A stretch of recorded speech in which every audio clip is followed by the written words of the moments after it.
तो hello guys, आज मैं बता रहा हूँ वर्ण के बारे में। आज पढ़ेंगे। पिछला वीडियो जो नहीं देखे हैं व्याकरण का परिचय और भाषा, तो ज़रूर देख लें, ज़्यादा से ज़्यादा आपको समझ में आएगा देखेंगे तो चलिए स्टार्ट करते हैं। वर्ण हिंदी व्याकरण हम लोग क्या पढ़ रहे हैं? वर्ण। वर्ण किसे कहते हैं? वर्ण की सबसे छोटी इकाई होती है। वर्ण भाषा की सबसे छोटी इकाई होती है। क्या होता है? वर्ण की भाषा की छोटी सबसे इकाई होता है। वर्ण को खंड या वर्ण को खंड या टुकड़ा, जैसे वर्ण है ना, वर्ण का परिभाषा क्या है? वर्ण किसे कहते हैं जिसे खंड या टुकड़ा नहीं किया जा सकता? वर्ण किसे कहते हैं? खंड या टुकड़ा नहीं किया जा सकता। वर्ण अखंड मूल ध्वनि को क्या कहते हैं? वर्ण कहते हैं। ये भी होगा, वो खंड ध्वनि मूल ध्वनि को हम लोग वर्ण कहते हैं। जैसे वर्ण का परिभाषा मैं बोला हूँ, वर्ण उसे कहते हैं जिसे खंड या टुकड़ा नहीं किया जा सके। तो एग्जाम्पल के तौर पर हम इसे देखेंगे। अ हो गया हमारा, आ हो गया, छोटी बड़ी छोटा बड़ा, इसे हम क्या कर सकते हैं? खंड या टुकड़ा नहीं किया कर सकते हैं। आप पढ़ेंगे हम लोग वर्णमाला। वर्णमाला में हमें क्या होगा? वर्णों के समूह को हम वर्णमाला कहते हैं। वर्ण के समूह, जैसे हमारा हो गया अ हो गया, आ हो गया, ई हो गया, छोटी क कार, प हो गया, ट हो गया, प हो गया, च हो गया, य हो गया, र हो गया, ग हो गया। यह क्या है? वर्ण के समूह है। तो इसे हम लोग क्या बोले? वर्ण के समूह को हम लोग वर्णमाला बोलेंगे। एग्जाम्पल के तौर पे ये देखते हैं, जैसे कलम हो गया। कलम जैसे है तो ये क्या हो रहा है? खंड या टुकड़ा हो जा रहा है। तो क प्लस क इसमें क्या आ रहा है? क प्लस अ, ये दोनों मिला के हमारा क्या बनेगा? क मिलेगा। ल तो ल प्लस अ, ये दोनों मिला के हमारा क्या बनेगा? ल बनेगा। इसमें क्या आ रहा है? अ आ रहा है। तो इसे खंड या टुकड़ा कर सकते हैं। तो तीन, ये हमारा क ल म, ये तीनों में अ आ रहा है, तो तीनों को हम जोड़ेंगे तो हमारा क्या होगा? 1 2 3 4 5 6, इसमें हमारा 6 वर्णमाला हो जाएगा। अब पढ़ेंगे हम लोग वर्ण के कुल संख्या। वर्ण की कुल संख्या कितना होता है? 52 होता है। वर्ण के भेद कितना होता है? 2 होता है। कौन कौन? स्वर वर्ण और व्यंजन वर्ण। स्वर वर्ण किसे कहेंगे?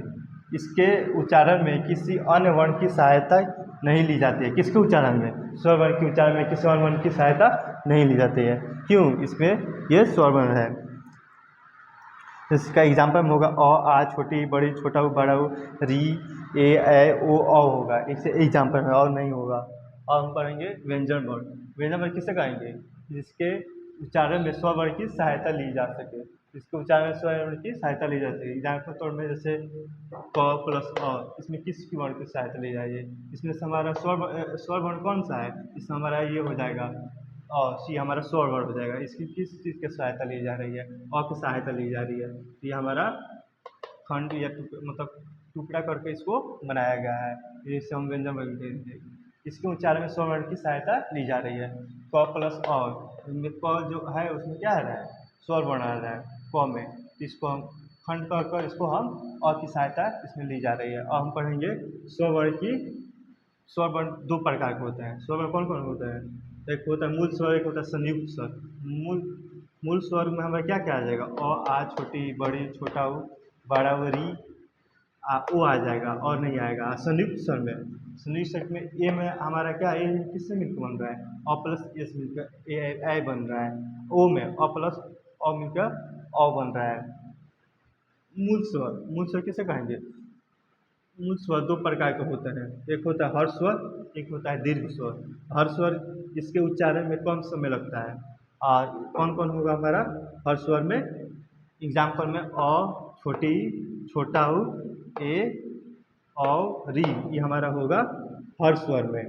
और दीर्घ स्वर में हमें क्या होगा? इसके उच्चारण में दुगुना समय लगेगा, इसके उच्चारण में कम समय लग रहा है। इसको यहाँ पर दिखना है हर्ष स्वर में क्या लग रहा है? हमारा कम समय लग रहा है, और इसमें हमारा दुगुना समय लग रहा है।